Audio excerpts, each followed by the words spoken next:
Bonjour et bienvenue sur ma chaîne. Aujourd'hui, je vais vous parler de deux crèmes visage qui sont de la même marque, Dr. Sam's.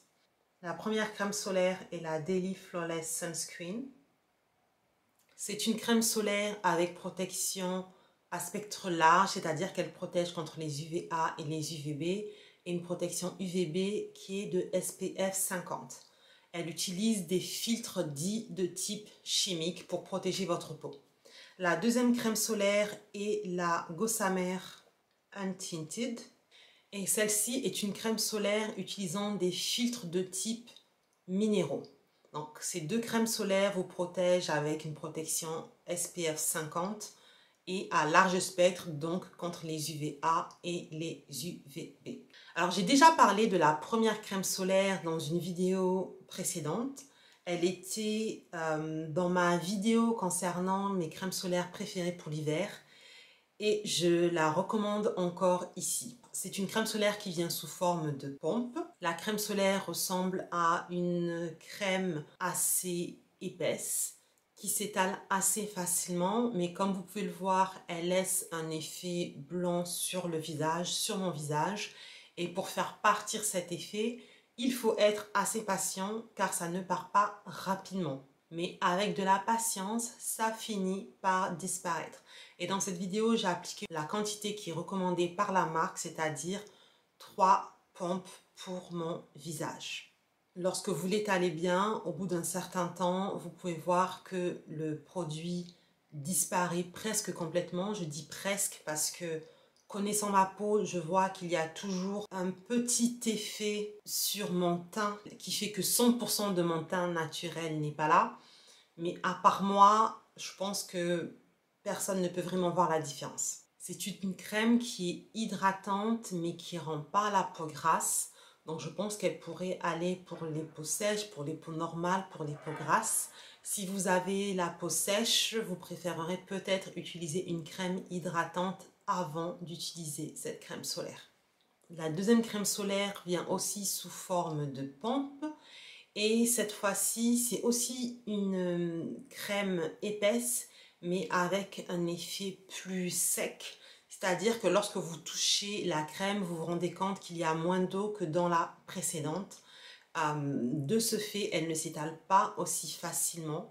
Vous pouvez voir qu'elle laisse un effet blanchâtre sur le visage qui est compliqué à faire disparaître, ça met beaucoup plus de temps et lorsque vous avez fini de bien étaler le produit, vous avez toujours un effet blanchâtre sur la peau. Aussi, vous vous rendez compte qu'au bout d'un certain temps, lorsque vous étalez le produit pour essayer vraiment de le faire fondre dans votre peau, il peluche. Il y a des résidus qui sont sur la peau. C'est quelque chose que j'ai remarqué en regardant pas mal de vidéos sur des avis de crème solaire de type minéral. Et cette crème solaire ne fait pas exception. Ma recommandation pour minimiser ces peluches, c'est de réchauffer la crème solaire dans votre main avant de l'appliquer sur le visage. Parce que les premières fois que j'ai utilisé cette crème solaire, les peluches étaient bien plus présentes que dans cette vidéo. Pour cette crème solaire, il est recommandé d'appliquer 6 pompes pour votre visage. Cette crème solaire n'est pas vraiment hydratante. Elle n'est pas asséchante si vous avez la peau grasse comme moi ou la peau mixte. Par contre, si vous avez la peau sèche anormale, vous préférerez utiliser une crème hydratante, bien hydratante, avant d'utiliser ce produit. Les deux crèmes solaires matifient la peau si vous avez la peau grasse. Celle-ci probablement parce que la texture est assez sèche. Et la première, bien que la texture soit hydratante, je pense que c'est l'effet du niacinamide qui est dans le produit. Il y a 5% de cet ingrédient qui est un ingrédient qui est connu pour réguler l'excès de sébum et ça fonctionne parce que pour moi, je ne vois pas d'excès de sébum au cours de la journée. La quantité de produit que j'applique sur mon visage peut vous paraître élevée et lorsque Dr. Sam's, qui a une chaîne YouTube, elle s'appelle Dr. Sam's Bunting, à présenter ces produits, je me rappelle avoir vu dans la zone de commentaires beaucoup de personnes qui se plaignaient de la quantité de crème solaire qu'il fallait appliquer. Le truc, c'est que si vous vous plaignez de la quantité de crème solaire que vous devez appliquer avec ce produit par rapport à votre crème solaire habituelle, Ça veut juste dire que vous n'appliquez pas de produit avec votre crème habituelle. Il faut appliquer une bonne quantité de crème solaire pour avoir la protection qui est indiquée sur le packaging. Dr. Sam, du fait que ces produits viennent sous forme de pompe, a pu calculer, j'imagine la marque, a pu calculer la quantité de produit exacte, la quantité de pompe exacte nécessaire pour avoir la bonne protection.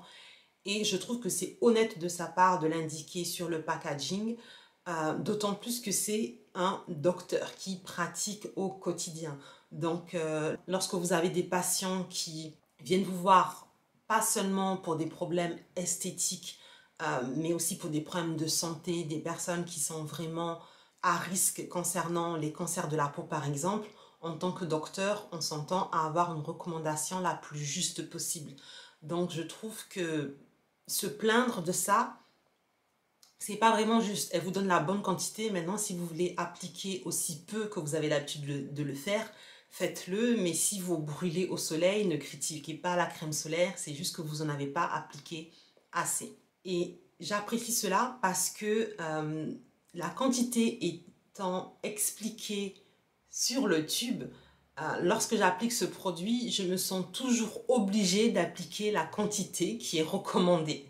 Parce que quand c'est écrit, vous ne pouvez pas faire semblant de ne pas l'avoir vu. Donc je sais que j'ai tendance à appliquer plus de crème solaire avec celle-ci qu'avec d'autres parce qu'on m'indique exactement la quantité à appliquer. Ces deux crèmes solaires ont un très beau rendu lorsque vous appliquez votre maquillage. En tout cas, avec le maquillage et le fond de teint que j'utilise, je l'ai constaté surtout dernièrement parce que en hiver, j'étais en quarantaine, je ne suis pas sortie donc je ne mettais pas de maquillage.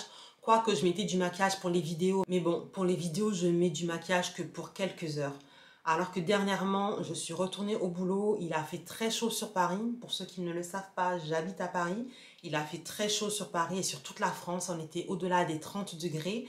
Et j'ai pu constater que ma peau ne brillait pas, que ma peau n'était pas sèche, que mon maquillage tenait toute la journée. Le soir, en rentrant chez moi, j'ai décidé de marcher. Donc pratiquement tous les jours, je marche une demi-heure sous le soleil. Et quand je rentre, le maquillage est nickel.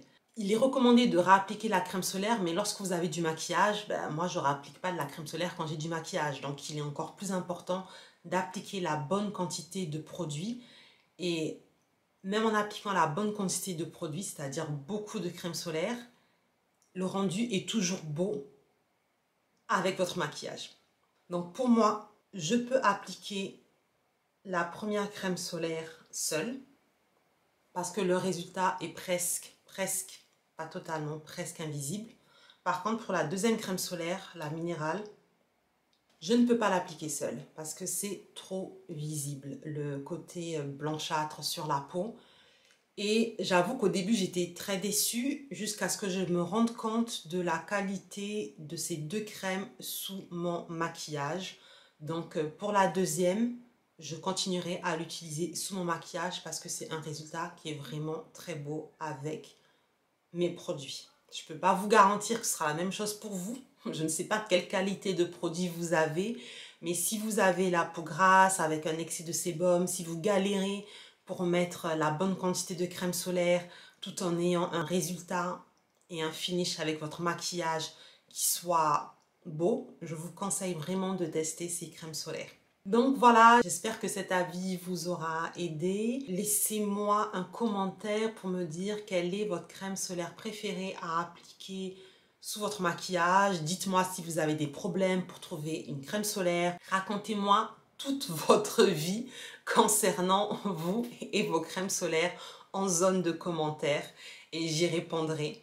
On se voit dans la prochaine vidéo. Merci d'avoir regardé. Bye bye.